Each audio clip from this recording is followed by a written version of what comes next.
সুপ্রিয় দর্শক, স্বাগত জানাচ্ছি সম্পাদকীয়তে। সঙ্গে আছি আমি ওমর ফারুক। আমাদের আজকের বিষয় লাল সবুজ হলুদ সতর্কতা। এ বিষয়ে আলোচনার জন্য আজ আমাদের সাথে সরাসরি যোগ দিয়েছেন অ্যাডভোকেট সম রেজাউল করিম এমপি, মন্ত্রী মৎস্য ও প্রাণী সম্পদ মন্ত্রণালয়, সৈয়দ মোয়াজ্জেম হোসেন আলাল, যুগ্ম মহাসচিব বিএনপি, এবং এম মঞ্জুরুল ইসলাম, প্রধান সম্পাদক ডিবিসি নিউজ। দর্শক, আপনারাও এই আলোচনায় অংশ নিতে পারেন। এজন্য আপনাদের ফোন করতে হবে টেলিভিশনে দেখানো নম্বরে। আমরা আলোচনা শুরুর আগে শিরোনামগুলো দেখে আসছি।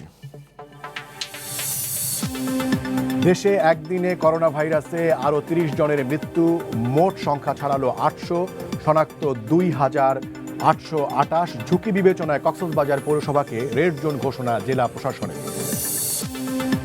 আসছে বাজেটে সুবিধা নিতেই শ্রমিক ছাঁটাইয়ের কথা বলছেন পোশাক শিল্পের মালিকরা। দাবি শ্রমিকদের, ভাবমূর্তির সংকটে পড়বে পোশাক খাত বলছেন অর্থনীতিবিদরা। পিপিই ও মাস্ক নিয়ে দুর্নীতির অভিযোগ অস্বীকার স্বাস্থ্য অধিদপ্তরের। তথ্য উপাত্ত বিশ্লেষণ করে পূর্ণাঙ্গ কমিশনের মাধ্যমে অনুসন্ধানের বিষয়ে সিদ্ধান্ত বলছে দুদক। ঢাকা মেট্রোপলিটনের পুলিশ কমিশনারকে ঘুষের প্রস্তাব যুগ্ম কমিশনারের। মহাপরিদর্শককে অবহিত করে চিঠি করা হয়েছে বদলির সুপারিশ।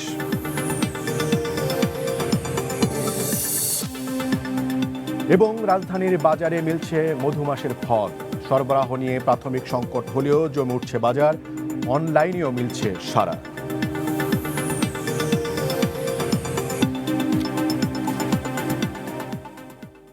দর্শক, আমরা 5টি শিরোনাম পড়লাম। এর ভেতরে 3টি শিরোনামই হচ্ছে কোভিড-19 বা করোনা ভাইরাসের যে সংক্রমণ, সেই বৈশ্বিক মহামারী নিয়ে। এরই মধ্যে আমরা জানি যে দীর্ঘদিনের লকডাউন শেষে সেটিকে শিথিল করা হয়েছে, কর্মক্ষেত্রগুলো অনেকটাই সরব হয়ে উঠছে, জীবনযাত্রাও স্বাভাবিকের দিকে যাচ্ছে। যদিও প্রতিদিনই কোভিড পরিস্থিতি খারাপ হচ্ছে, নতুন নতুন চ্যালেঞ্জ এবং সংকটও নতুনভাবে দেখা দিচ্ছে। এই অবস্থায় যেখানেই চ্যালেঞ্জ, যেখানেই ব্যবস্থাপনা এবং সব কিছু মিলিয়ে সংকট, সেখানেই আসলে রাজনীতির কথাও আসে। রাজনীতি সেটি চলে সাধারণ মানুষকে নিয়ে। সংকটে সাধারণ মানুষের পাশে রাজনীতিবিদরা দাঁড়াবেন, সেটাই হচ্ছে প্রত্যাশিত। জীবন এবং জীবিকাকে সামনে রেখে লাল, সবুজ এবং হলুদ এই জোনগুলোতে ভাগ করা হয়েছে, অর্থাৎ নীতি নির্ধারকরা তাদের যে পলিসি সেটিতে আসলে পরিবর্তন এনেছেন। এই বাস্তবতায় রাজনীতি আসলে কতটুকু তার যে অবস্থান চিরাচরিত যে চরিত্র সেটি থেকে সাধারণ মানুষের কাছাকাছি আসতে পেরেছে। মহামারীর এই সংকটে রাজনীতি কতটুকু মানুষের পাশে দাঁড়াতে পেরেছে, কোভিড এবং রাজনীতি সবকিছু মিলিয়েই আজকে আমাদের আলোচনার বিষয় লাল সবুজ হলুদ সতর্কতা।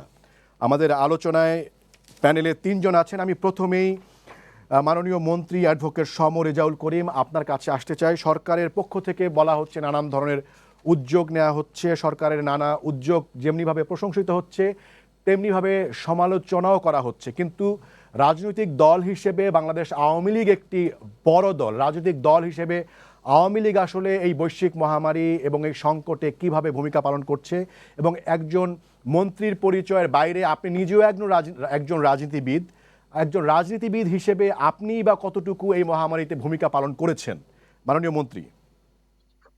হ্যাঁ, ধন্যবাদ আপনাকে। আমি প্রথমে এই কোভিড-19 যে সকল মানুষ প্রাণ হারিয়েছেন আমাদের দেশে এবং দেশের বাইরে, তাদের প্রতি গভীর শ্রদ্ধা, এবং যারা সম্মুখ যোদ্ধা হিসেবে কাজ করছেন, আমাদের ডাক্তার, আইন শৃঙ্খলা রক্ষার দায়িত্বে নিয়োজিত যারা, গণমাধ্যম সহ বিভিন্ন পর্যায়ে যারা কাজ করছেন, তাদের প্রতিও আমার শ্রদ্ধা রেখেই কথা শুরু করি। দেখুন, আমি একজন রাজনৈতিক কর্মী, ক্ষুদ্র রাজনৈতিক কর্মী। আমার দল বাংলাদেশ আওয়ামী লীগ বাংলাদেশের সবচেয়ে প্রাচীনতম রাজনৈতিক সংগঠন। 70 বছরের ধারাবাহিক রাজনীতির উত্থান পতন, আন্দোলন সংগ্রাম লড়াইয়ের মধ্য থেকে বাঙালি জাতির ইতিহাসের যা কিছু গৌরবময় অর্জন, সেটা আপনি স্বাধীনতার কথা বলুন বা সবকিছুই কিন্তু আওয়ামী লীগের নেতৃত্ব হয়েছে। এদেশের মানুষের স্বাধীনতা, স্বাধিকার, গণতন্ত্র, অন্ন, বস্ত্র, বাসস্থান, চিকিৎসা, শিক্ষা সহ তাদের সকল অধিকার নিশ্চিত করতে আমার দল কাজ করেছে এই দীর্ঘদিনের ভিতরে। বর্তমানে আওয়ামী লীগ সরকার ক্ষমতায় রয়েছে। মাননীয় প্রধানমন্ত্রী শেখ হাসিনার সরকার এই কোভিড-19 এর উপসর্গ বাংলাদেশে দেখা দেওয়ার সঙ্গে সঙ্গেই কিন্তু বিভিন্ন রকম পরিকল্পনা গ্রহণ করেছেন। সেই পরিকল্পনাগুলো কয়েকটি স্তরে। পরিকল্পনার একটি অংশ রয়েছে যে এদেশের মানুষ যারা কর্মহীন হয়ে পড়বে তাদেরকে কিভাবে আমরা সহযোগিতা দিতে পারবো, তাদের কিভাবে আমরা পাশে দাঁড়াতে পারবো, তারা যাতে বিপন্ন হয়ে না পড়ে, তাদের অন্ন, বস্ত্র, বাসস্থান, চিকিৎসা সকল বিষয়গুলোকে কিভাবে অ্যাড্রেস করা যাবে। দ্বিতীয় রয়েছে যে আমাদের উৎপাদনের যে সকল সেক্টরগুলি, সেই উৎপাদন সেক্টরগুলোকে আমরা কিভাবে কর্মের ভিতর রাখতে পারি সেটা নিয়ে কাজ করা হয়েছে। বিভিন্ন সেক্টরে অর্থনৈতিক প্রণোদনা কিভাবে দিয়ে তাদেরকে সচল রাখা যায় সে নিয়ে কাজ করা হয়েছে। আমাদের দলীয় নেতা কর্মীদেরকে মাননীয় প্রধানমন্ত্রী আমাদের দলের সভানেত্রী হিসাবে দলের সাধারণ সম্পাদক জনাব ওবায়দুল কাদের অ্যাড্রেস করে বলছেন যে ত্রাণ সহায়তা করতে এই করোনা ভাইরাসে স্বাস্থ্যসম্মতভাবে চলতে মানুষের কাছে যেতে হবে, তাদেরকে স্বাস্থ্যবিধি অনুসরণ করাতে হবে, কোনোভাবেই যেন কোনো বিপন্ন মানুষ অসহায় অবস্থায় না পড়ে সে বিষয়গুলো আমরা সেভাবে করছি। আমরা জি, মাননীয় মন্ত্রী, আমার মনে হয় যে একটু আমাদের কারিগরি জটিলতা হচ্ছে। আমরা আপনার শব্দ শুনতে পাচ্ছিলাম কিন্তু ভিডিও দেখতে পাচ্ছিলাম না। এখন দুটোর একটিও আমরা আসলে পাচ্ছি না। আমি মাননীয় মন্ত্রী, আপনি আমাদের সাথেই থাকুন। আমরা নিশ্চয়ই আবার কারিগরি জটিলতা কেটে গেলে আপনার কাছে আবারও যাব। আমি সৈয়দ মোয়াজ্জেম হোসেন আলাল আপনার কাছে আসতে চাই। আলাল ভাই, যেই প্রশ্নটা আমি অ্যাডভোকেট সমর রেজাউল করিমকে করেছিলাম সেই প্রশ্নটা আপনাকেও করতে চাই, সেটি অন্যভাবে।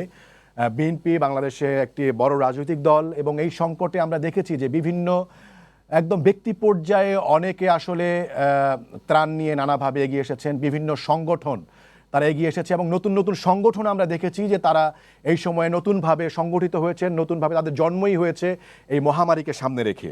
তো এই যে করোনার যে এই বাস্তবতা এবং বৈশ্বিক মহামারীর সময় আসলে বিএনপি একটি রাজনৈতিক দল হিসেবে আসলে কি ভূমিকা পালন করেছে? আপনাকে ধন্যবাদ। প্রথমে একটা কথাই মনে রাখতে হবে আমাদের, সম্মান, শ্রদ্ধা বা মুক্তি কামনা, এই কথাগুলো রেজা ভাই যেভাবে বলেছেন তার সঙ্গে আমি একমত। কিন্তু একটা কথা আমাদের মনে রাখতে হবে যে বিএনপি একটি বহুদলীয় গণতন্ত্রের পুনঃপ্রবর্তক দল এবং এই দলের প্রধান নেতা একজন জন্মদাতা, একজন মুক্তিযোদ্ধা, একজন রণাঙ্গনের মুক্তিযুদ্ধের সৈনিক ছিলেন। তো তার পাশাপাশি এই দলের মূল নেতা বর্তমান যিনি এবং পরবর্তী নেতা যিনি সেকেন্ড টায়ারের, একজন সাজাপ্রাপ্ত হয়ে আছেন আর একজন বিদেশে অবস্থান করছেন। তার মধ্যে আমাদের কিছু অসুবিধা তো থাকতেই পারে, কিন্তু আপনি দেখবেন যে এই মহামারীর প্রাদুর্ভাব শুরুর সাথে সাথেই প্রথমেই অন্য যে কোনো রাজনৈতিক দলের চেয়ে প্রথমেই সচেতনতামূলক লিফলেট নিয়ে মাঠে নেমেছে বিএনপি। প্রথমে বিএনপির মানে সহযোগী সংগঠন হিসেবে ডক্টরস অ্যাসোসিয়েশন অফ বাংলাদেশ, তারা হ্যান্ড স্যানিটাইজার এবং জীবাণুনাশক স্প্রে নিয়ে রাস্তায় নেমেছে প্রথম। আমি নিজে ঢাকা শহরের মোট 300 আমরা বিভিন্ন জায়গায় বেসিন বসিয়েছি এবং কলে সংযোগ করে সেখানে সাবান দিয়ে লোক রেখেছি যাতে পথচারীরা হাত ধুতে পারে। এটাও আমরা শুরু করেছি মার্চ মাসের মাঝামাঝি সময়। এরপরে ত্রাণ কার্যক্রমে বিএনপি নেমেছে, জিয়াউর রহমান ফাউন্ডেশন নেমেছে, ডক্টর অ্যাসোসিয়েশন অফ বাংলাদেশ নেমেছে, বিএনপির বিভিন্ন অঙ্গ সংগঠন নেমেছে এবং দেশনেত্রী বেগম খালেদা জিয়া তিনি এই অসুস্থ অবস্থায়ও তিনি একটি বাণী কিন্তু ঈদের দিনে মহাসচিবের মাধ্যমে মানুষকে দিয়েছেন যে আমাদের নেতাকর্মীরা যেভাবে কাজ করছে নিজেরা আরো একটু সতর্ক থেকে এই কাজের গতি আরো বাড়াক এবং বিশ্ব স্বাস্থ্য সংস্থার স্বাস্থ্যবিধি মানার জন্য সারা দেশের মানুষকে উনি উপদেশ দিয়ে অনুরোধ জানিয়েছেন। আর বিদেশ লন্ডন থেকে আমাদের প্রিয় নেতা তারেক রহমান সাহেব গোটা ব্যাপারটা তিনি পর্যবেক্ষণ এবং সেই সঙ্গে অনুশাসনে দিচ্ছেন। কিন্তু আমার মনে হয় যে এই সংকটটা সমাধানের জন্য পৃথিবীতে যেহেতু এটার কোনো এক প্রতিষেধক এখনো আবিষ্কৃত হয়নি এবং কার হবে কার হবে না এটা পুরোপুরি অনিশ্চিত, সে জায়গায় ম্যানেজারিয়াল ক্যাপাসিটির মাধ্যমে যেটা করা সম্ভব ছিল সেইটাকে সরকার হয় প্রথম থেকে গুরুত্ব দেয়নি, না হলে এড়িয়ে গেছে। সরকার কিন্তু এখনো বহু ব্যাপারে তৎপর। এই যে আপনি বললেন বিভিন্ন জোনে ভাগ করেছে, এর সাথে আরেকটা জোন যোগ হবে, green zone, yellow zone, red zone তো করেছে, আরেকটা জোন আছে, সেটা হলো সেফ জোন ফর দি ভিআইপিস। এই যেভাবে রণ শিকদার, দীপু শিকদাররা বাংলাদেশ থেকে চলে যায় গুলি করে আরেকজনকে করে, যেভাবে অন্য ব্যবসায়ীরা চলে যায় স্পেশাল ফ্লাইটে করে, এটা হলো সেফ জোন। এই সেফ জোনটাও এরা তৈরি করেছে। আপনি দেখেন এই যে ইসের আপনার এই যে ক্যাসিনো কাণ্ডর 2 আসামি ইতিমধ্যে জামিনে বের হয়ে গেছে, আরো 2জন হাসপাতালে আছে 7 মাস ধরে। Red zone, yellow zone, green জোনের সঙ্গে একটা সেফ জোন এই সরকার আবিষ্কার করেছে। কিন্তু যে জাতীয় ঐক্যের কথা বিএনপি বারবার বলেছে প্রথম থেকে, যে একটা ন্যাশনাল টাস্ক ফোর্স গঠন করা হোক বিশেষজ্ঞদের নিয়ে, এবং এই সঙ্গে যারা এক্সপার্ট এই কাজের জন্য তাদেরকে, এবং এই লকডাউনের নামে সাধারণ ছুটি বা যেটাই বলেন এটাকে মানানোর জন্য সবচেয়ে গ্রহণযোগ্য যেটা হতো, মানুষের মধ্যে সমীহ আছে, ভয়ও আছে, দুষ্ট মানুষদের মধ্যে, ভালো মানুষদের মধ্যে সমীহ আছে, সেই সেনাবাহিনীকে যদি এটা পরিপূর্ণভাবে দায়িত্ব পালনের সুযোগ দেওয়া হতো তাহলে আজকে এটা হতো না। কোন সেনাবাহিনীর লোকেরা কিলিক বলে একদিন কি করলো, এরপর থেকে সেনাবাহিনীর উপরে কোনো অদৃশ্য চাপের কারণে হয়তো তাদের সেই তৎপরতাটা কমে গেল, যে কারণে ঢাকায় আজকে আক্রান্তের সংখ্যা সবচেয়ে বেশি সারা দেশের তুলনায়। গার্মেন্টস ছুটি হলো, আবার গার্মেন্টস বন্ধ হয়ে গেল। স্বাস্থ্যমন্ত্রী কমিটির প্রধান তিনি বললেন আমাকে কিছুই জানানো হচ্ছে না, আমি কিছু জানি না প্রধান হিসাবে।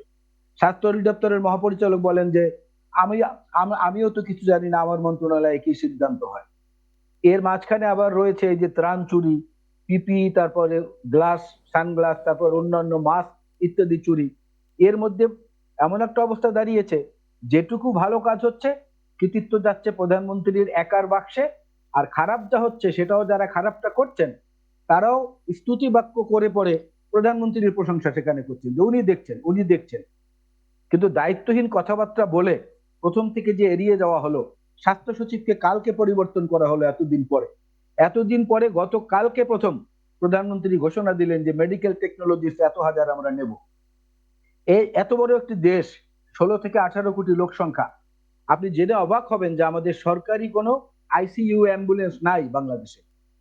কোনো সরকারি আইসিইউ অ্যাম্বুলেন্স নাই, বেসরকারি আছে মাত্র 2-3টি, আর এছাড়া আর নাই। যখন আমাদের মন্ত্রীরা প্রথম শুরুতেই খবর পেলেন কোনো। জি, ধন্যবাদ আলাল ভাই। আমি আপনার কাছে নিশ্চয়ই আবারও আসবো, আবারও কারিগরি ত্রুটি আমরা দেখতে পাচ্ছি। আমি মঞ্জু ভাই আপনার কাছে আসতে চাই। আপনি নিশ্চয়ই আপনার আগের 2জন বক্তার যে বক্তব্য সেটি শুনেছেন। আপনার কাছে আমি জানতে চাই যে এই যে করোনার এই পরিস্থিতিতে আমরা বিভিন্ন সংগঠনের যে ভূমিকা এবং যে তাদের যে আত্মত্যাগ এবং বীরত্বপূর্ণ ভূমিকার আসলে বিভিন্ন গণমাধ্যমে, সামাজিক যোগাযোগ মাধ্যমে অনেক প্রশংসা শুনেছি। সেই তুলনায় বাংলাদেশে যতগুলো রাজনৈতিক দল আছে তাদের ভূমিকাকে কি কিছুটা ম্লান মনে হয় কিনা রাজনৈতিক দল হিসেবে? ধন্যবাদ আপনাকে। আমি মুগ্ধ হয়ে 2জন জনপ্রিয় রাজনীতিকের বক্তব্য শুনছিলাম, এবং যেই সময়টা আমরা অতিক্রম করছি একটি আন্তর্জাতিক মহা দুর্যোগের সময় অতিক্রম করছি। সেই সময়টায় আমার প্রত্যাশা ছিল যে দুটি বড় রাজনৈতিক দলের নেতৃবৃন্দের কথার মধ্য দিয়ে আমরা আরো এক ধাপ রাজনৈতিক দলগুলো কিভাবে এগিয়ে যাবে সেই বিষয়ে তাদের দিক নির্দেশনা শুনবো, এবং ওনাদের বক্তব্য শুনতে শুনতে আপনার প্রশ্নের উত্তরেই আপনি খানিকটা বলেছেন যে আমরা বিভিন্ন সামাজিক সংগঠন এমনকি লাশ দাফন করতে গিয়ে, কারণ এইরকম একটি মহা দুর্যোগের জন্য পৃথিবীর কোনো উন্নত রাষ্ট্রই প্রস্তুত ছিল না। আজকে যেই সময়টা আমরা কথা বলছি, এখন থেকে 1 ঘন্টা আগে মার্কিন যুক্তরাষ্ট্রের প্রেসিডেন্ট ডোনাল্ড ট্রাম্প বক্তৃতা করছেন, যখন তার দেশে মৃতের সংখ্যা 1 লক্ষ ছাড়িয়ে গেছে, তখন তিনি বলেছেন যে আমি কার্যকর পদক্ষেপ নিয়েছি বলে মৃতের সংখ্যা কিছুটা কমেছে, যখন নাকি তার দেশের সকলে সমালোচনা করছেন তার নিজের। সে জায়গায় আমরা জানি যে তাদের সমস্ত আধুনিক যন্ত্রাদি থাকার পরও মৃত্যুর মিছিলকে তারা কিন্তু ঠেকাতে পারেনি। সেই সাথে যদি আমরা কম্পেয়ার করি পৃথিবীর অন্যান্য রাষ্ট্রের সাথে, 16 কোটি মানুষের বাংলাদেশে, আমি এইটুকু বলবো অবশ্যই সৃষ্টিকর্তার প্রতি আমার বিশেষ কৃতজ্ঞতা যে এখনো আমাদের এখানে ক্ষতিগ্রস্তের ক্ষয়ক্ষতির হার অনেক সন্তোষজনক বলবো না, অনেক কম। সেই জায়গায় আমি মনে করি এই কৃতিত্ব কিন্তু বাংলাদেশের জনগণের, এই কৃতিত্ব হচ্ছে সমাজের বিভিন্ন সংগঠনের, এই কৃতিত্ব হচ্ছে আমি মনে করি কিছুটা অল্প করে হলো আমাদের গণমাধ্যমের। কারণ এই যে রোগটা সেটার একমাত্র প্রতিষেধক হচ্ছে সচেতনতা, প্রথম এবং প্রধান। কারণ আজকে পর্যন্ত কোথাও এটার কোনো প্রতিষেধক, কোনো সুচিকিৎসা, নিরাময় কোনো চিকিৎসা নাই। ফলে না উন্নত দেশ দিতে পারছে না আমাদের দেশে দিতে পারছে। এখনো মৃত্যুর সাথে পাঞ্জা লড়ছে অসংখ্য মানুষ পৃথিবীব্যাপী। এই জায়গায় আমি যেটা আপনার প্রশ্নের সরাসরি উত্তরে বলি, বাংলাদেশ কিন্তু রাজনৈতিক দলের দেশ, বাংলাদেশের মানুষ রাজনীতি সচেতন। আমরা যখন নির্বাচন আসে, আওয়ামী লীগ বড় দলের কথা বলি, সেই ক্ষেত্রে ৩০০টা আসনে ৩৫০ জন এমপি আছেন কিন্তু এখন, এবং প্রত্যেকটা জায়গায় কমপক্ষে ৩ থেকে ৫ জন এমপির যোগ্যতা সম্পন্ন নেতা আছেন। একই রকম বিএনপির আমরা গত নির্বাচনেও আমরা লক্ষ্য করেছি, তাদের নির্বাচনের ফলাফলে যাই হোক, প্রত্যেকটা নির্বাচনী এলাকায় কমপক্ষে ৫ থেকে ৭ জন তীব্র প্রতিদ্বন্দ্বিতাপূর্ণ নেতা আমরা কিন্তু তাদের উপস্থিতি লক্ষ্য করেছি। এইরকম নেতাদের সরব উপস্থিতি অত্যন্ত দুঃখজনকভাবে আমি পরিষ্কার করে বলতে চাই, সারা বাংলাদেশে কিন্তু আমরা গত ৩ মাসে লক্ষ্য করিনি, না বিএনপির, সত্যি কথা বলতে, না আওয়ামী লীগের। আমি একেবারে দুটাকে সমান্তরালে বলবো এরকম না, কারণ আওয়ামী লীগের তারা ক্ষমতা আছে, তাদের কাছ থেকে প্রত্যাশা বেশি। আওয়ামী লীগের কিছু সংখ্যক এমপি, কিছু সংখ্যক মন্ত্রী তারা এলাকায় যাচ্ছেন, কাজ করছেন, মানুষের পাশে দাঁড়িয়েছেন। ধান কাটার ক্ষেত্রে আমরা লক্ষ্য করেছি, এমনকি মন্ত্রীও সেখানে হাজির হয়েছেন, এমপিরা কয়েকজন। কিন্তু আমরা ওই যে বললাম ৩৫০ জন সক্রিয় এমপি, এর সাথে যে আরো প্যারালাল আরো ৭০০ জন নেতা, ৭০০ জন স্থানীয় নেতা, তাদের উপস্থিতি, সরব উপস্থিতি আমরা লক্ষ্য করিনি। একই কথা বিএনপি, খালি বিএনপির কথা বলবো কেন, বাংলাদেশের রাজনৈতিক দলের নিবন্ধনের তালিকায় যদি যান, এক একটা ফ্রন্টের নামে ৭০ জন, ৮০ জন, ১০০ জন রাজনৈতিক দলের নাম শুনি, যদিও তাদের ঠাঁই ঠিকানা আমরা পরবর্তীতে খুঁজে পাই না। সেই কোন বড় ফ্রন্টের কারোই কিন্তু আমরা দেখি নাই গত ৩ মাসে, কিছু না হোক আপনি ত্রাণ দিয়ে পাশে না দাঁড়ান। এই যে সচেতনতার জন্য পাশে দাঁড়ানো, যেটা আলাল ভাই বললেন যে ড্যাবের পক্ষ থেকে কিছু উদ্যোগ নিয়েছেন, তাদের কেন্দ্রীয় নেতৃবৃন্দ কিছু করেছেন, কিন্তু সারা বাংলাদেশে এই দুইটা দল তো বটেই, আরো অনেক সংগঠন আছে, রাজনৈতিক দল, যাদের নাকি অন্তত প্রত্যেকটা পরিবারে, প্রত্যেকটা গ্রামে তাদের সমর্থক আছে। সেই জায়গায় তারা যদি পাশে দাঁড়াতেন, আমার ধারণা, যেগুলো নিয়ে আমরা গণমাধ্যমে প্রতিনিয়ত আলোচনা করি, যে ছুটি দিলেই আমরা বাড়িতে ছুটে যাই, আবার ছুটি শেষ হলে পরে ঈদ শেষ করে ফিরে আসি, আমরা এখনো মাস্ক ব্যবহার করি না, পকেটে রেখে বলে আমার পকেটে তো একখানা আছে। এই যে সচেতনতার জায়গাগুলোতে আমি মনে করি, কারণ এখনো বাংলাদেশের মানুষ কিন্তু রাজনৈতিক নেতাদের শ্রদ্ধা করে, তাদের নির্দেশ মানে, তাহলে সেই ক্ষেত্রে আমরা আরো অনেকখানি ভালো অবস্থানে থাকতে পারতাম। এই জায়গাটা দুঃখজনকভাবে অনেক সামাজিক সংগঠন এগিয়ে এসছে, অনেক সাংস্কৃতিক সংগঠন এগিয়ে এসছে, পেশাজীবী সংগঠন এগিয়ে এসছে, এমনকি স্থানীয় একেবারে ক্লাব পাড়ার তারাও এগিয়ে এসছে, আমরা ক্রীড়ামোদীদের এগিয়ে আসতে দেখেছি। সেই জায়গায় আমরা বড় করে রাজনৈতিক দলগুলোর, যারা নাকি সুসংগঠিত রাজনৈতিক দল, তাদের ব্যানারে দেশব্যাপী প্রক্রিয়া কিন্তু আমরা লক্ষ্য করি না। এই জায়গায় আমি শেষ করব এইটুকু বলে, যে এখনো কিন্তু বিপদ আমাদের কাটেনি, এখনো সময় আছে। আমি আশা করব কোন রকমের কেবলমাত্র সমালোচনার জায়গা না, কারণ এই একটা রোগ এমন একটা রোগ, কোন দল, মত, বর্ণ, গোত্র, ধর্ম নির্বিশেষে কাউকে কিন্তু রক্ষা করে না। ফলে সেই জায়গায় মানবতার পাশে রাজনীতিবিদরা দাঁড়িয়ে থাকেন। বাংলাদেশের সকল দুর্যোগে আমাদের ভরসাস্থল রাজনীতিবিদরা, রাজনৈতিক দলগুলো, তাদের কিন্তু এখনো সময় আছে। সরকার, অনেক সময় বলা হয় যে সরকার দাওয়াত করে একটা ঐক্য মতের জন্য, জাতীয় ঐক্যমতের আহ্বান দিলেন না।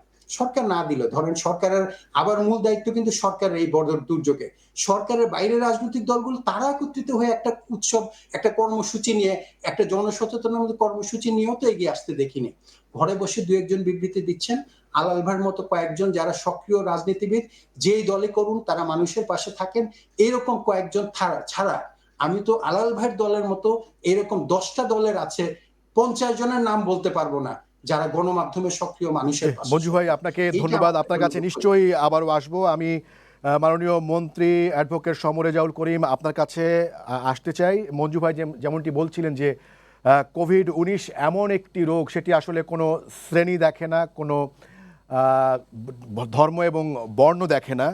এর পাশাপাশি যদি আমি আলাল ভাইয়ের একটি বক্তব্য শুনতে চাই, সেখানে বলা হচ্ছে যে লাল, সবুজ, হলুদের পাশাপাশি সরকার আরেকটি জোন করেছে, সেটি হচ্ছে ভিআইপি জোন বা সেফ জোন। তো এই প্রসঙ্গে আপনি কি বলবেন? হ্যাঁ, দেখুন, আমার পূর্বের ফার্স্ট স্লটের কথাগুলো বোধহয় সব শোনা যায়নি। আমি আশা করছিলাম যে আজকে আপনার এই টক শোতে আমরা সামগ্রিকভাবে এই ভয়াবহ অনাকাঙ্ক্ষিত দুর্যোগ থেকে কিভাবে উত্তরণে যেতে পারি সে নিয়ে আলোচনা করব। কিন্তু আমি দুঃখের সঙ্গে লক্ষ্য করলাম আলাল ভাই টোটালি মোটামুটি একটা বিএনপি রাজনীতি এর ভিতরে নিয়ে আসলেন, আওয়ামী লীগকে অ্যাকুস্ট করা রাজনীতি। সেই ক্ষেত্রে আমাকে একটু বলতে হয় যে বাংলাদেশের এমন কোন প্রান্ত নাই যে প্রান্ততে আমাদের বাংলাদেশ আওয়ামী লীগের ত্রাণ কমিটি করা মানুষকে সচেতন করা, তাদেরকে উদ্বুদ্ধ করার কর্মসূচিতে আমরা সম্পৃক্ত হইনি। আপনি মিডিয়া খুঁজে দেখেন, ঢাকায় বসে কয়েকটা লিফলেট বিতরণ করা, বিএনপি বাইরে বিএনপি কি কি কর্মসূচি কোথায় পালন করছে। বিএনপি বড় একটি সংগঠন আছে, ডক্টরস অ্যাসোসিয়েশন অফ বাংলাদেশ, ড্যাব, যে ড্যাব একসময় ক্ষমতা থাকা অবস্থায় তারা ওই বিশেষজ্ঞ চিকিৎসকও তারা তৈরি করে দিত, যদিও সেই ডাক্তারের কাছে নিজেরা নিজেদের দেখাতো না। সেই ড্যাবের পক্ষ থেকে কোথায় ভলান্টারি বা মানুষকে কনসাস করা বা তাদের পাশে দাঁড়াবার মতো কোথাও কি একটা মেডিকেল টিম গঠন করেছে? কারু পাশে কোথাও দাঁড়িয়েছে? বাংলাদেশে অনেক বেসরকারি প্রতিষ্ঠান কিন্তু দাঁড়িয়েছে।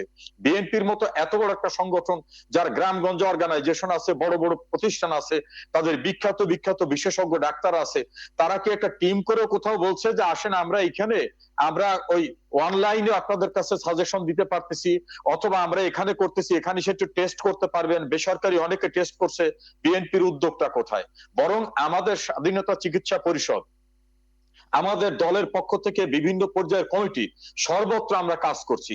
আমি নিজের জায়গা থেকে আমি বলতে চাই দায়িত্ব নিয়ে, আমার এলাকা ভয়াবহ করোনাক্রান্ত, আমি ফিজিক্যালি মাঠে গিয়ে ডোর টু ডোর গিয়েছি, আমি মানুষের কাছে নিয়েছি এবং জীবনের ঝুঁকি নিয়ে কিন্তু সেখানে রয়েছি। কারণ আমার কাছে মনে হয়েছে আমি একজন রাজনৈতিক কর্মী, আমার দায়িত্ব মানুষের পাশে থাকা। হ্যাঁ, সচেতন থেকেই মানুষের পাশে থাকার জন্য আমরা করেছি। বাংলাদেশের সরকারি ভাবে যে ত্রাণ এবং অন্যান্য সহায়তা দেওয়া হয়েছে, এর পাশাপাশি আমরা দলীয় ভাবে কিন্তু বিভিন্ন জায়গায় দিয়েছি। আপনি বিএনপির সারা বাংলাদেশে একটা জায়গা দেখান কোথায় তারা এই ত্রাণ সহায়তা, এই জাতীয় ক্রান্তিকালে কর্মবিপন্ন মানুষের পাশে কোথায় দাঁড়িয়েছে। আর একটা কথা, আপনি বলছেন যে বিভিন্ন বেসরকারি সংগঠনকে দেখা যাচ্ছে, মঞ্জু ভাই বলছেন যে সেখানে রাজনৈতিক দলের লোকরা কোথায়। মঞ্জু ভাইকে উদ্দেশ্য করে আমি বলি, মঞ্জু ভাই, এদেশে লক্ষ লক্ষ কোটি কোটি হাজার হাজার কোটি টাকা সুদ আদায় করা অনেক সংগঠন আছে, যারা আফগানিস্তানে কাজ করছে, আফ্রিকায় কাজ করছে। কই এই সময় তো কর্মবিপন্ন মানুষের কাছে তাদের দেখছি না। এরকম বড় বড় এনজিও, কেউ তো শান্তির জন্য ডক্টরেট নোবেল পুরস্কার নিয়ে আসছেন, কেউ স্যার উপাধি পেয়েছেন। এত বড় সংগঠনগুলো আজকে ক্রান্তিকালে তারা কি একটা বেসরকারি হসপিটাল খুলেছে কোথাও যে এখানে আসেন, এখানে অন্তত কোভিড-19 টেস্টটা পর্যন্ত আমরা করব? কই তাদের তো পাশে দেখতেছি না। এদেশে এনজিওর সংখ্যা তো কম না। এই দেশে অনেক জ্ঞানী লোক আছে, টক শোতে আসেন, বিভিন্ন জায়গায় জ্ঞান বিতরণ করেন জাতিকে, তারা নাকি জ্ঞান ভান্ডার, বিভিন্ন থিঙ্ক ট্যাঙ্ক। কই এই সময় তো তাদেরকে কোথাও মানুষের কাছে দেখছি না। বরং রাজনীতিকরা খারাপ হোক, সে বিএনপি হোক, আওয়ামী লীগ হোক, জাতীয় পার্টি হোক, রাজনীতিক কর্মীরা কারু অংশগ্রহণ কম হতে পারে, কারু বেশি হতে পারে, তারা কিন্তু মানুষের কাছে আছে, জীবনের ঝুঁকি নিচ্ছে। এখন দুই একটা বেসরকারি উদ্যোগ দিয়ে কিন্তু সকলকে এক জায়গায় নিয়ে আসা যাবে না। আর সেফ জোন প্রসঙ্গে বলবো, যে ব্যক্তিরা দেশ ছেড়ে যায় তাদের নিয়ে আমারও কিন্তু উষ্মা উদ্বেগ রয়েছে। তবে এটাও মনে রাখতে হবে, এই দেশের বড় একটি রাজনৈতিক দলের দ্বিতীয় প্রধান ব্যক্তি, গোটা জাতি আজকে ভয়াবহ বিপদে, তিনি মহারামে বিদেশে বসে আছেন, তিনি কিন্তু মানুষের পাশে এসে দাঁড়াচ্ছেন না। আরো বলতে হয় যে ওই দলেরই কিন্তু একজন সাবেক পররাষ্ট্রমন্ত্রী, তিনিও কি চমৎকার ভাবে দেশের বাইরে গেছেন। এখন দেশের বাইরে যাওয়ায় যদি বাধা দেওয়া না হয়, সেটা নিয়ে আমি খুব বড় ধরনের অপরাধ দেখি না। এই কারণে যে এই মুহূর্তে যদি কেউ চিকিৎসার জন্য যায়, একজনারা বলছেন চিকিৎসার জন্য, কিন্তু সেখানে আমার উষ্মা আছে যে তাদের বিরুদ্ধে ফৌজদারি মামলা ছিল, ফৌজদারি মামলার আসামিকে এভাবে বাইরে যাওয়াটা কোনোভাবে সঙ্গত না। আমি কিন্তু অন্ধ না, আমি ব্লাইন্ড না, সেই জায়গা থেকে বললাম। কিন্তু অন্যকে কথা বলার আগে আমাদের দায়িত্ববোধের জায়গা থেকে আমরা কতটুকু করছি সেটাও কিন্তু আমাদের ভাবতে হবে।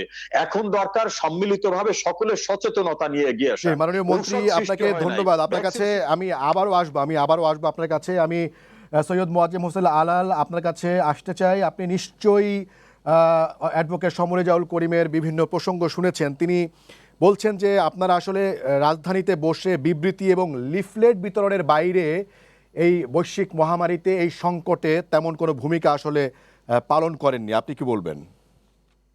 না, এটা তো উনি দোষারোপ করতেই পারেন, কারণ প্রধান প্রতিপক্ষ সম্পর্কে একে আমরা অন্যের সম্পর্কে বলবো, এটাই স্বাভাবিক। কিন্তু মানে বিএনপি এটা যে কি আপনি স্বাভাবিক বলছেন? এই করোনার সময়, এই বৈশ্বিক মহামারীর সময় একদল আরেক দলের বিরুদ্ধে বলবে, এটা স্বাভাবিক এখনো? হ্যাঁ হ্যাঁ হ্যাঁ, অবশ্যই স্বাভাবিক। স্বাভাবিকটা হলো এই কারণে যে মানুষের কাছে যেহেতু রাজনীতিবিদদেরই জবাবদিহিতাটা সবচেয়ে বেশি, সুতরাং তার প্রতিপক্ষ বা প্রতিদ্বন্দ্বীকে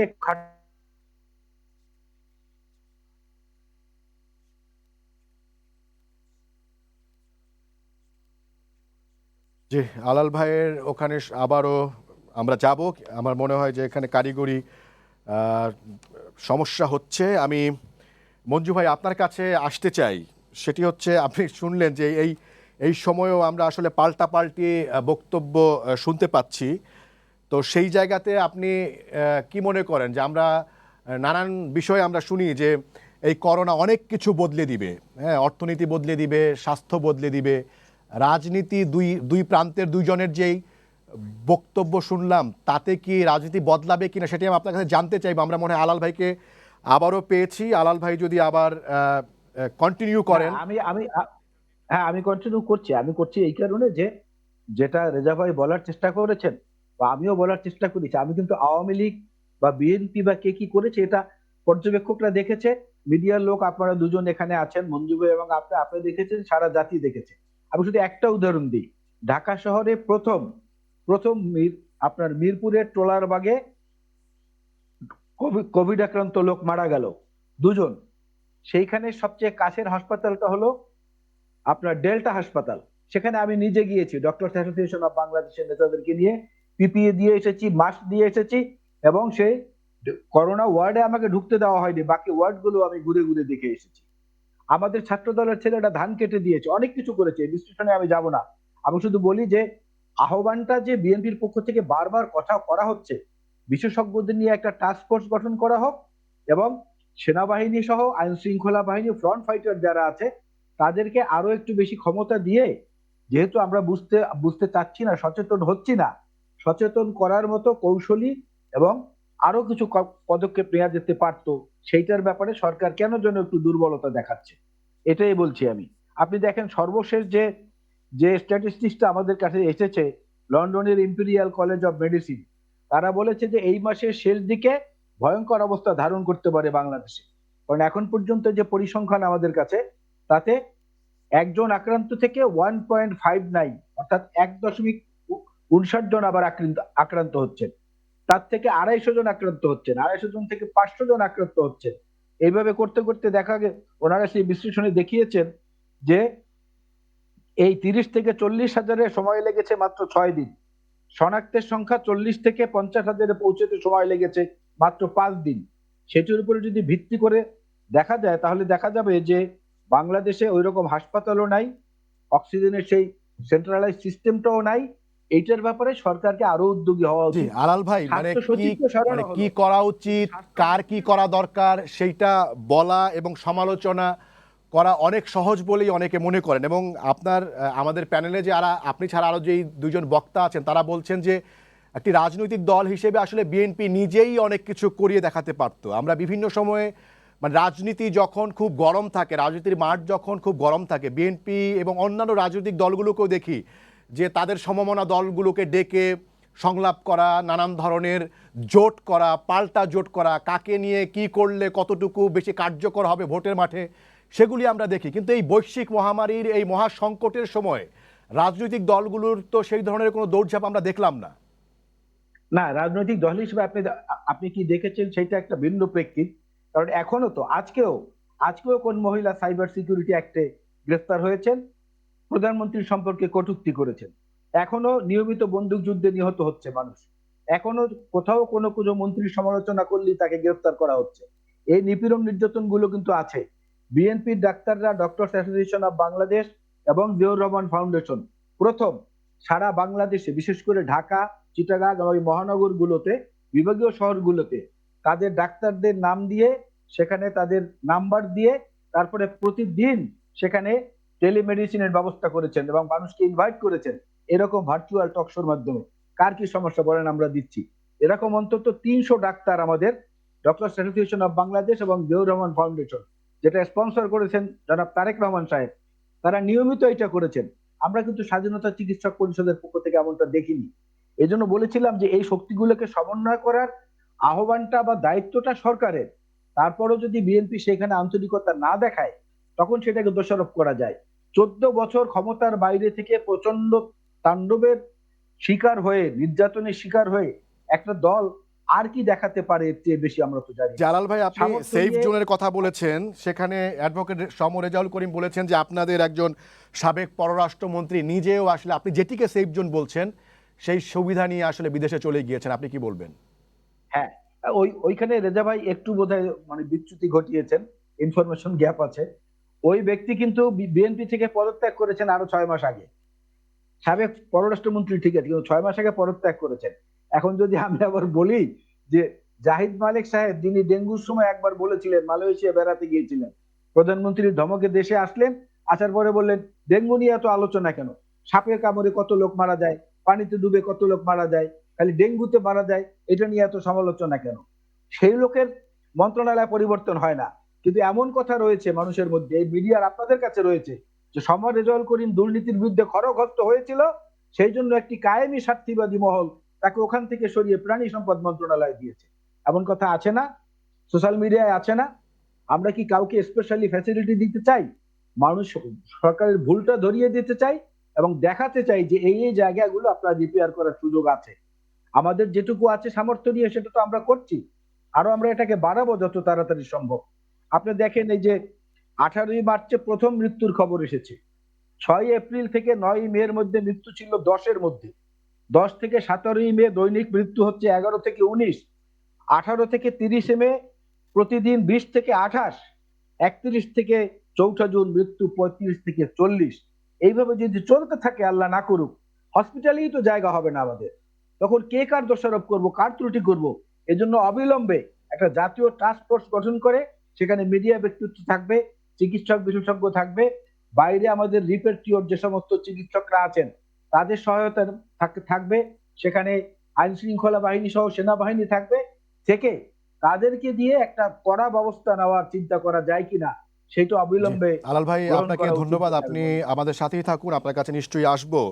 মঞ্জু ভাই, আপনার কাছে তখন বলছিলাম সেই জায়গাটিতে আসতে চাই যে বলা হচ্ছে যে কোভিড-19 বা করোনা ভাইরাসের এই প্যান্ডেমিক অনেক কিছুই বদলে দেবে, সেই বদলানোর ভেতরে কি আমাদের রাজনীতিও আসবে কিনা, আমাদের রাজনীতিতে কোনো গুণগত পরিবর্তন আনবে কিনা, আপনি কি মনে করেন? আমরা তো প্রত্যাশা করি নাগরিক হিসেবে, এই কারণে প্রত্যাশা করি যে পৃথিবীটাকে যেমন বদলে দিচ্ছে, প্রত্যেকটা মানুষের ব্যক্তি জীবনকেও কিন্তু নাড়া দিচ্ছে এই কোভিড-19। আমার ধারণা আজকে আমরা যেটা আলাল ভাই বললেন দৃঢ়ভাবে, যে এটাই আমাদের রাজনৈতিক সংস্কৃতি, আমরা তো একটি বড় দল আর একটি বড় দলের সমালোচনা করব। অবশ্যই আমরা সমালোচনা দেখতেই চাই, ছায়া সরকারের ভূমিকা বিরোধী দল পালন করবে সেটা দেখতে চাই, কিন্তু এর মধ্য দিয়ে যেটা আলাল ভাই বললেন, আমরা কেবল বিএনপি না, অন্যান্য রাজনৈতিক দলের কাছ থেকে আপনি দেখেন আজকাল ডিজিটাল বাংলাদেশ যেই জায়গায় গেছে, আপনাদের আমাদের টেলিভিশন সহ আমরা নিজেরা করোনা চিকিৎসাপত্র নামে অনুষ্ঠান করে প্রত্যেকদিন চিকিৎসা দেওয়ার ব্যবস্থা করছি। সে জায়গায় প্রত্যেকটি রাজনৈতিক দল ওয়েবসাইট করে তারা তাদের টেলিফোন নাম্বার নিয়ে, এটা কিন্তু সরকারের কোনো পারমিশনের দরকার হয় না। আপনারা প্রত্যেকটা দল যদি জাতীয়ভাবে প্রত্যেকটা 500টা উপজেলায় পাশে দাঁড়াতো, তাহলে কি পরিমাণ মানুষের চিকিৎসা সেবা নিশ্চিত করা যেত। যেটা আল্লাহ ভাই বললেন, আমি একমত, যে ভয়াবহতা যেদিকে যাচ্ছে, আমি আবারও বলবো যে বাংলাদেশের পরিসংখ্যান এখনো পৃথিবীর অন্য যে কোনো জায়গার তুলনায় অনেকখানি ইতিবাচক, এখনো সেই ভয়াবহ না, কিন্তু সেখান থেকে আমাদের এটাকে সীমানার মধ্যে রাখার জন্য আমি মনে করি রাজনৈতিক দল মত নির্বিশেষে যারা যেখান থেকে যেটুকু পারেন সেই ভূমিকাটুকু পালন করবেন, এটাই আমার প্রত্যাশা। আমি মনে করি সরকার সকল কিছু ভালো করছেন এটা না, কিন্তু আমাদের 16 কোটি মানুষের বাংলাদেশে আমাদের সীমিত সাধ্য দিয়ে, যেটা বললেন আলাল ভাই, যে আমাদের প্রথম যেদিন নাকি 8ই মার্চ প্রথম রোগীটি শনাক্ত হলো, তখন আমাদের একটি টেস্ট সেন্টার ছিল, আজকে কিন্তু 50টি টেস্ট সেন্টার, সেখানে কিন্তু আমরা প্রতিদিন আমাদের সংখ্যা বাড়ানোর চেষ্টা করছি। সে জায়গায় আমি রেজার্ভের সাথে একমত যে আমাদের বড় বড় এনজিও গুলো যারা বাংলাদেশের শত হাজার কোটি টাকা রোজগার করেছেন, তারা তো ব্যক্তিগত উদ্যোগে এর মধ্যে 50টি টেস্ট সেন্টার করে ফেলতে পারতেন, আমরা তো দেখিনি। মানে সব জায়গায় আমাদের কাজ হচ্ছে আমরা ধরে নেই যেন এটা একটা সোশ্যাল রাষ্ট্র, সরকার সমস্ত কিছু করে দেবেন এবং না দিতে পারলে আমরা সরকারের 14 গোষ্ঠী উদ্ধার করবই।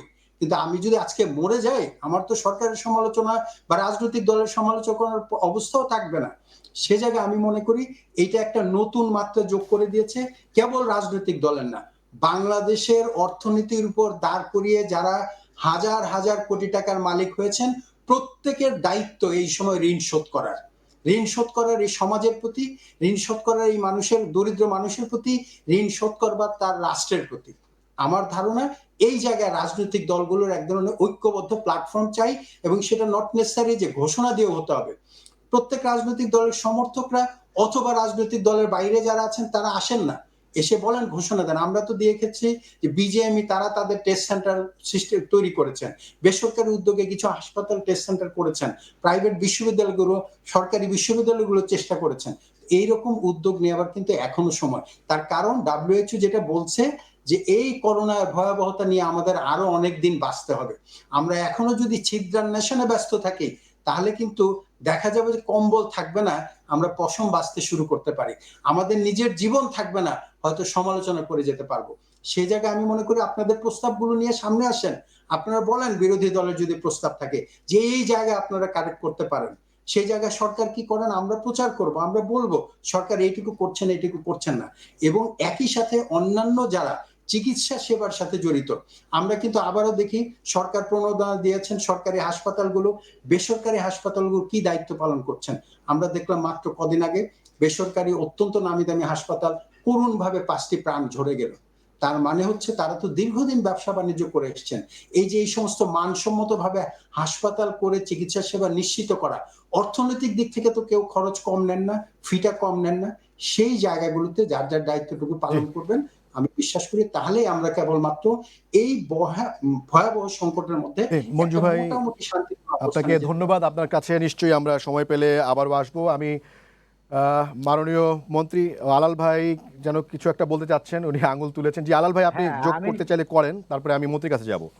যে আমি মঞ্জু ভাইকেও অনুরোধ করতে চাই, এবং সময় টিভিকেও ওমর ফারুকের মাধ্যমে একটা ক্যাপশন দিয়ে একটা বিজ্ঞাপন আপনারা সমস্ত টিভিতে দয়া করে আল্লাহর রাস্তে প্রচার করুন, সচেতনতার জন্য। যে দেখেন, আপনার পরিবারে একটি দুর্ঘটনা, একজনের মৃত্যু, আপনার গোটা পরিবার, আর এইটা চিকিৎসা শাস্ত্রে কিন্তু এটা একটা পরিসংখ্যান। সুতরাং আপনাকে দায়িত্ব নিতে হবে আপনার সচেতনতা। এই প্রচারটা আর একটু জোরে সোরে করেন, জোরে সোরে করেন। জি আলাল ভাই, আমরা প্রতিনিয়তই আসলে সচেতনামূলক বিভিন্ন বিষয় আমরা প্রচার করছি, সেটি মঞ্জু ভাইও জানেন। তারপরেও আমরা আমাদের কর্তৃপক্ষকে বলবো আরো কি করা যায়। জি জি, আপনাকে ধন্যবাদ। অ্যাডভোকেট সমরেজাউল করিম, আপনার কাছে আসতে চাই। সেটি হচ্ছে এই বৈশ্বিক এই মহামারীর এই সময়ে শুধু বাংলাদেশ নয়, সারা দুনিয়াতেই আসলে স্বাস্থ্য খাতকে কিভাবে উপেক্ষা করা হয়েছে সেটি আসলে বড়ভাবে আসলে প্রশ্ন হিসেবে এসেছে। এবং অগ্রাধিকারের ভিত্তিতে যে স্বাস্থ্য খাত সবসময় উপেক্ষিত থেকেছে সেটিও আসলে এসেছে।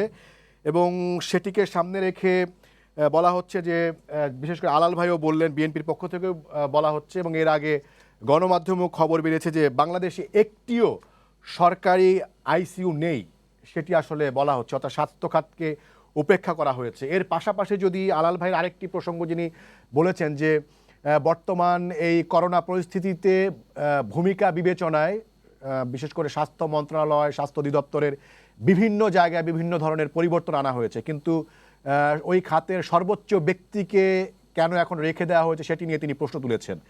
এই প্রসঙ্গে যদি আপনি কিছু যোগ করতে চান। দেখুন, স্বাস্থ্য সেবাকে নিশ্চিত করার জন্য মাননীয় প্রধানমন্ত্রী শেখ হাসিনা 96-এ যখন সরকারে আসেন, তখন প্রান্তিক পর্যায়ে মানুষের স্বাস্থ্য সেবা নিশ্চিত করার জন্য তিনি কিন্তু কমিউনিটি মেডিকেল চালু করেন। 96-এর আওয়ামী লীগ সরকার চলে যাওয়ার পরে কিন্তু সেই কমিউনিটি ক্লিনিক গুলি বন্ধ হয়ে যায়। ওই ক্লিনিকের মধ্য দিয়ে কিন্তু গ্রামীণ পর্যায়ে একের প্রত্যন্ত অঞ্চলে যে সকল মানুষগুলো থাকতো তারা কিন্তু চিকিৎসার সুযোগ পেতেন। আবার 2008-এ যখন আওয়ামী লীগ ক্ষমতা আসলো তখন কিন্তু সেই কমিউনিটি ক্লিনিকটা আবার চালু করা, ডাক্তার নিয়োগ করা, সেখানে ওই ডিপ্লোমা ডাক্তার নিয়োগ করা, টেকনোলজিস্ট নিয়োগ করা, বিভিন্ন ভাবে এই বিষয়টাকে কিন্তু আমরা আবার সামনে নিয়ে আসলাম। শেখ হাসিনা বিশ্বাস করেন যে স্বাস্থ্য সেবার অধিকার মানুষের সাংবিধানিক অধিকার, সেই অধিকারকে নিশ্চিত করার জন্য যে উদ্যোগটার কথা আমি বললাম, আপনি হিসাব করে দেখুন, প্রতিটি ইউনিয়নে এক একটা ছোট ছোট হসপিটাল কিন্তু আওয়ামী লীগ করেছিল, যেটাকে কমিউনিটি ক্লিনিক বলা হয়। একইভাবে যে পরিমাণ লোক অ্যাপয়েন্টমেন্ট দেওয়া হয়েছিল, হেলথ কর্মী থেকে শুরু করে স্বাস্থ্য সেবা পরিদর্শক, বিভিন্ন ভাবে আমরা কিন্তু এটা করেছিলাম। বিভিন্ন কারণে সেগুলোকে ধরে রাখা সম্ভব হয়নি। এখন যে অসমন্বয়ের কথাটা বলছেন, এটা কিছুটা কিন্তু সত্য, যে আজকে এই কোভিড-19 না আসলে কিন্তু আমাদের কার কোথায় কি দুর্বলতাটা আমরা কেউ জানতাম না। সারা দুনিয়ার সবচেয়ে বড় চিকিৎসার জন্য যে সকল দেশে আমরা চলে যাই, আমেরিকা, ইংল্যান্ডে, তাদের অবস্থা তো আমাদের চেয়ে বিপন্ন অবস্থা। বাংলাদেশ তো মহামারী আকার ধারণ করার পূর্বে মাননীয় প্রধানমন্ত্রী দিন রাত পরিশ্রম করে নিদ্রাহীন অবস্থায় তিনি জাতিকে অ্যাড্রেস করতেছেন, বিভিন্ন পরিকল্পনা দিচ্ছেন, উৎসাহিত করতেছেন, কিভাবে খাবার অভাবে মানুষ পড়ে যাচ্ছে তাদের পাশে দাঁড়াচ্ছেন, কিভাবে তাদেরকে সচেতন করতে হবে নিজে কথা বলতেছেন, আমাদেরকে দিয়ে বলাচ্ছেন, সকল শ্রেণীর মানুষকে দিয়ে বলাচ্ছেন।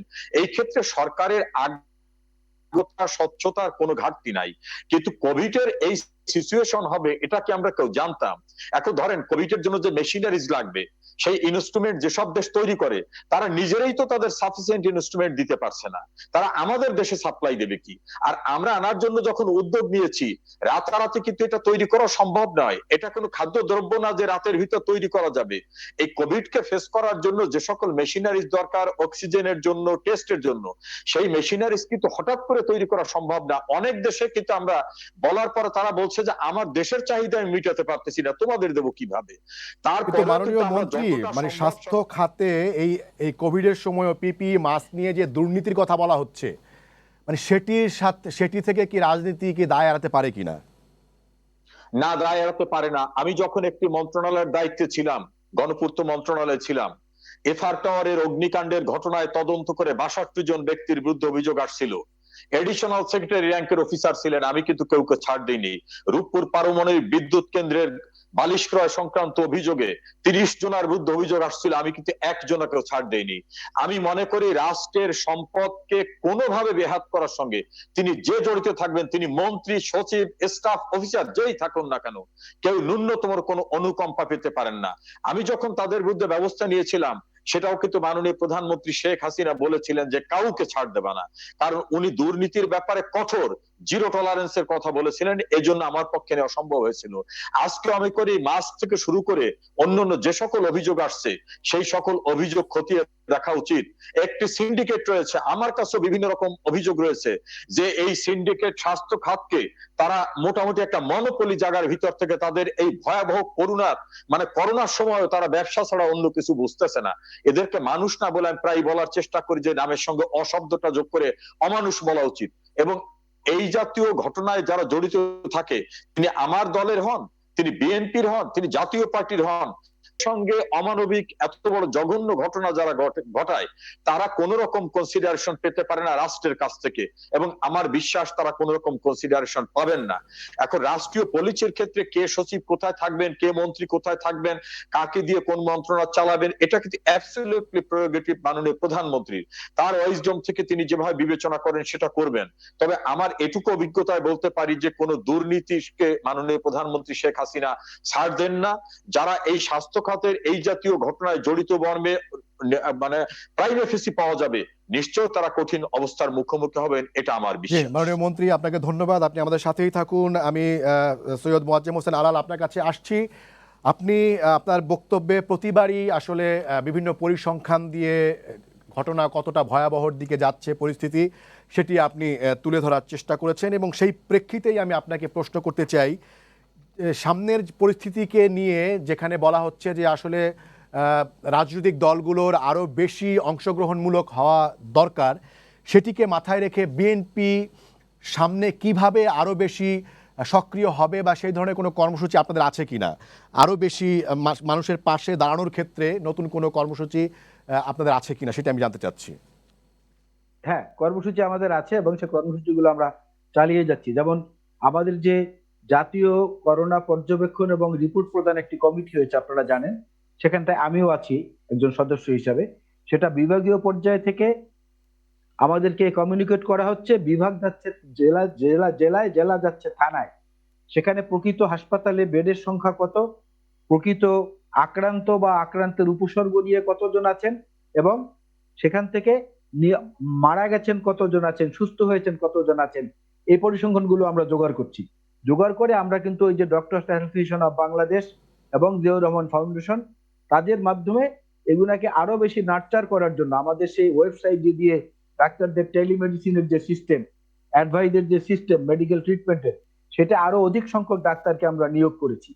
আরেকটি জিনিস আর এখানে আবার উল্লেখ করতে হয়, মঞ্জু ভাইও বলেছেন, রেজা ভাইও বলেছেন, দুজনই, যে কেউ জানতো না, কিছু না, দুর্বল হয়ে পড়েছে না। জার্মানিতে যেদিন জার্মানিতে যেদিন 5,000 লোককে টেস্ট করা হয়েছে, 5,000 সংক্রান্ত মানে শনাক্ত হয়েছে রোগী, সেই দিন মার্কিন যুক্তরাষ্ট্রে 1 লাখ ছাড়িয়ে গেছে। কারণ জার্মানির চ্যান্সেলর মার্কলে অ্যাঙ্গেলে উনি প্রথমেই কারফিউ দিয়ে, লকডাউন দিয়ে বিচ্ছিন্ন করে ফেলেছিলেন দেশটাকে। আপনি নিউজিল্যান্ডের প্রাইম মিনিস্টারকে দেখেন, 102 জন রোগী যখন শনাক্ত হয়েছে, তখন উনি ওনার বর্ডার সিল করে দিয়ে, চায়না থেকে সমস্ত ইম্পোর্ট বন্ধ করে দিয়ে, এখন সেখানে মাত্র এই মাসে 3 জন মারা গেছে। আপনি এই ভিয়েতনামে দেখেন, আপনি নিউজিল্যান্ডের কথা তো বললাম, সব জায়গায় আর যেখানে তুচ্ছতাচ্ছিল্য করা হয়েছে, উল্টো পাল্টো বলা হয়েছে, মার্কিন যুক্তরাষ্ট্র সেই ফসল আটকে দিচ্ছে। অর্থাৎ ম্যানেজারিয়াল মিসম্যানেজমেন্ট। এই ম্যানেজারিয়াল মিসম্যানেজমেন্টের জন্য শেখ হাসিনা একা কিছু করতে পারবে না, সময় রেজাউল করিম একা কিছু করতে পারবে না। টিম লাগবে, যে টিমের মধ্যে সব রকমের বিশেষজ্ঞকে লাগবে, সব ধরনের দেশপ্রেমিক মানুষকে লাগবে। এদেশের মানুষ থেকে শুরু করে আপনারা আমরা সবাই কম বেশি জানি, অসৎ অমানুষের মতো চেহারা, মানুষের চেহারা তো একই রকম, তার মধ্যে কিছুটা চিহ্নিত আছে। তাদেরকে বাদ দিয়ে ন্যাশনাল কনসেনসাসে যাওয়া আজকে কোনো সমস্যা না। বিচ্ছিন্ন ভাবে না, ঐক্যবদ্ধ ভাবে ভালো ম্যানেজার দিয়ে দেশ পরিচালনা করতে পারলে সামনের এই দুর্যোগ থেকে আমরা অনেকটা উঠতে পারি। জি আলাল ভাই, আমরা একদম শেষের দিকে চলে এসেছি। আমি মঞ্জু ভাই আপনার কাছে যেতে চাই। আলাল ভাইয়ের বক্তব্য আপনি শুনছিলেন, উনি বলছেন যে জাতীয় ঐক্যমত্যের কথা, সেই প্রসঙ্গে আপনি যদি কিছু বলেন একদম সংক্ষেপে, তারপরে আমি মাননীয় মন্ত্রীকে দিয়ে শেষ করব। জাতীয় ঐক্যমত হলে তো ভালো, কিন্তু আমাদের এখানে হচ্ছে এই জায়গাটা এমন একটা মহাদুর্যোগ, আমি আবারও বলবো, যার যার অবস্থান থেকে আমরা দায়িত্বটুকু যদি পালন করি, তাহলে এটা সম্মিলিত ফল পাওয়া যাবে। এক, দ্বিতীয়ত এই মহাদুর্যোগে আমরা আরেকটা তথ্য কিন্তু জেনেছি, যেটা সমর রেজাউল করিম সাহেব বললো, যে হ্যাঁ, আজকে প্রধানমন্ত্রী কিন্তু কমিউনিটি ক্লিনিক থেকে নানান রকম উদ্যোগগুলো নিয়েছেন, কিন্তু বাংলাদেশের স্বাস্থ্য খাতটা এরকম একটা সিন্ডিকেটের খাত, সেখানে নীতি নির্ধারকরা অধিকাংশ সময় মনে করেছে যে আমার চিকিৎসা তো বিদেশে হবে, বাকি গরিব মানুষ কি হলো না হলো এটা নিয়ে আমার খুব মাথা ঘামাবার দরকার নাই। এই মহাদুর্যোগ সেই শিক্ষা দিয়েছে যে আপনার এই বর্ডার সিল, আপনি বাইরে যাওয়ার উপায় নাই। ফলে এখন সেফ জোনের কথা যেটি বলা হচ্ছে সেটা তো যাচ্ছে, তো মানে চার্টার্ড বিমানে করে তো যাচ্ছে, তো 1-2 জনের যেটা যাওয়া, এটাকে আপনার সামগ্রিকভাবে বলা যাবে না। লক্ষ কোটি টাকার মালিক ব্যক্তিরাও কিন্তু এখানে থেকে ধুকে ধুকে ভুগছেন। তার মানে হচ্ছে এখন কন্ট্রিবিউট করার সময়, সকলে মিলে বুঝতে হবে এই দেশ আমার, এই দেশের স্বাস্থ্য ব্যবস্থাকে আমরা সকলে মিলে কন্ট্রিবিউট করতে হবে।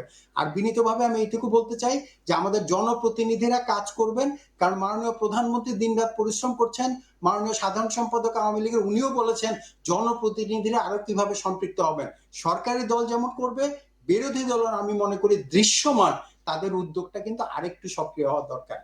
জি মাননীয় মন্ত্রী আপনার কাছে আসতে চাই, সেটি হচ্ছে আলাল ভাই পরপর দুবার আসলে উনি বলেছেন যে জাতীয় ঐক্যমত্যের করার কথা এবং সেই ক্ষেত্রে সবাইকে সম্পৃক্ত করার কথা। এই প্রসঙ্গে আপনি কি বলবেন? দেখুন, আমি গতকালে একটি টেলিভিশনকে বলছিলাম যে রাষ্ট্র বলতে একটা প্রাতিষ্ঠানিক ভিত্তি, আর রাষ্ট্রকে পরিচালনা করে কিন্তু সরকার। এই সরকার বলতে এবং রাষ্ট্র বলতে কিন্তু আলাল ভাইও রাষ্ট্রের অংশ, আমি রাষ্ট্রের অংশ, আপনি রাষ্ট্রের অংশ, মঞ্জু ভাই রাষ্ট্রের অংশ। আমরা নাগরিক দায়িত্ববোধ থেকে কাজ করি, রাষ্ট্র তার দায়িত্ববোধ থেকে কাজ করে। আমরা পারস্পরিক ভাবে যে কাজগুলো করছি, এই করোনা ভাইরাসকালীন সময়ে ধরুন আমরা একটা কমিটি করলাম, সবাই একত্রে বসলাম, সব এক জায়গায় বসলাম, কি রেজাল্টে আসবে? করোনার কি কোনো ঔষধ তৈরি হয়েছে? আজকে সারা বিশ্ব স্বাস্থ্য সংস্থা সহ সবাই যে অ্যাডভাইসটা করছে যে স্বাস্থ্য বিধি মেনে চলতে হবে, ঘরের ভিতর থাকতে হবে, হাত পরিষ্কার করতে হবে, আমাদের নির্দিষ্ট যে বিষয়গুলি, এই বিষয়গুলিকে যেটা আলাল ভাই তার চমৎকার একটা বক্তব্যের ভিতরে বলছেন যে মানুষকে অ্যাওয়ারনেসটার জায়গাটা, এটা কিন্তু আপনি সাংবাদিক হিসেবে আপনার জায়গা থেকে করতে পারেন, আলাল ভাই তার দলের জায়গা থেকে মেসেজ দিতে পারে, আমরা আমাদের জায়গা থেকে করতে পারি। আলাল ভাই বলছেন যে মানে নীতিগতভাবে অনেক মানে ভুল পদক্ষেপ আছে, সেই ক্ষেত্রে উনি বলছেন যে হয়তো জাতীয় ঐক্যমত্যের বিষয়। আমাকে একটু শেষ করতে দেন, আমাকে একটু বলতে দেন। আমি একটা মন্ত্রণালয় দায়িত্বে আছে, প্রাণী সম্পদ মন্ত্রণালয়। আমি খতিয়ে দেখলাম যে মানুষের রোগ প্রতিরোধ ক্ষমতার জন্য তার দুধ, ডিম, মাছ, মাংস খাওয়াটা অনিবার্য। আমি কিন্তু সেটা নিজে হাউসে বলছি, আমরা বিজ্ঞাপন দিয়ে বলতেছি। আমার প্রাণী সম্পদ গবেষণা ইনস্টিটিউটে 2টি অত্যাধুনিক ল্যাবরেটরি, কেউ জানতো না। আমি সেটা মাননীয় প্রধানমন্ত্রীর দৃষ্টিতে এনেছি, সেটা কিন্তু এখন টেস্ট হচ্ছে। যার যেখানে যে সুযোগটা আছে সেটা মিলে করা দরকার। আমি যদি আমার সন্তানকে বলতে পারি ঘরের বাইরে যেও না, আমার প্রতিবেশীকে বলতে পারি তোমার প্রতিদিন হাত পরিষ্কার করতে হবে। আমরা কিন্তু নতুন কোন আঙ্গিনা, নতুন কোন এভিনিউ ওপেন করার মতো অবস্থা করোনা ভাইরাসে নাই। যে স্বাস্থ্যবিধিটুকু বিশ্ব সংস্থা বলতেছে, বিশ্ব স্বাস্থ্য সংস্থা বলতেছেন, মাননীয় প্রধানমন্ত্রী বলতেছেন, আমরা সকলে বলতেছি, সেটাকে অনুসরণ করার জন্য আলাদা বসার দরকার নাই। জাতি কিন্তু ঐক্যবদ্ধ হয়েছে যে এখানে কোনো রাজনীতিক দেখেই কোনো ব্যবস্থা হচ্ছে না। রিকশাওয়ালা আর কে কোটিপতি কাউকে কিন্তু ছাড় দিচ্ছে না। এস আলম গ্রুপের অন অফ দি ডাইরেক্টর মারা গেছেন, টাকার অভাব ছিল না। আবার একবার নিঃস্ব অবস্থায় আমার সুপ্রিম কোর্ট বারে একজন অ্যাসিস্ট্যান্ট লাইব্রেরিয়ান, তাকেও কিন্তু ছাড় দেয় নাই। এই মুহূর্তে ঐক্যমতটা হতে হবে সকলের সিনসিয়ারিটি নিয়ে, কর্মের সঙ্গে সম্পৃক্ত। আপনি সিম্পলি তাকিয়ে দেখেন মাননীয় প্রধানমন্ত্রী শেখ হাসিনা কতবার পাবলিকলি অ্যাড্রেস করেছেন, কতবার মিটিং করতেছেন। তার যে বয়স 73 বছর বয়সে অবিরাম পরিশ্রম করতেছেন। আমি একটা দিনের জন্য আমার মন্ত্রণালয় অফ করি না কর্মকাণ্ডের সঙ্গে, সেখানে থেকে মন্ত্রণালয় শুধু যে গতানুগতিক কাজ করছি তা না, এই কোভিডকে কিভাবে ফেস করা যায়, প্রাণী সম্পদ উৎপাদনকে কিভাবে অব্যাহত রাখা যায়, মাছ কিভাবে সাপ্লাই দেওয়া যায়, দুধ কিভাবে সাপ্লাই দেওয়া যায়, ডিম কিভাবে মানুষের কাছে পৌঁছানো যায়, তার রোগ প্রতিরোধের জন্য তার পুষ্টি কিভাবে বাড়ানো যায়, আমি যে যেখান থেকে আছে সেখান থেকে আমরা সম্মিলিতভাবে চেষ্টা করা দরকার। জি, অ্যাডভোকেট সমর রেজাউল করিম এমপি, আমাদের সময় শেষ, আমরা আর কাউকেই সময় দিতে পারছি না। আপনাকে ধন্যবাদ সৈয়দ মোয়াজ্জেম হোসেন আলাল, আপনাকেও ধন্যবাদ এম মঞ্জুরুল ইসলাম, আপনাকেও। দর্শক আপনাদেরও ধন্যবাদ জানিয়ে শেষ করছি আজকের সম্পাদকীয়। আগামীকাল আবারও দেখা হবে রাত 10টায়, দেখার আমন্ত্রণ রইল। শুভরাত্রি।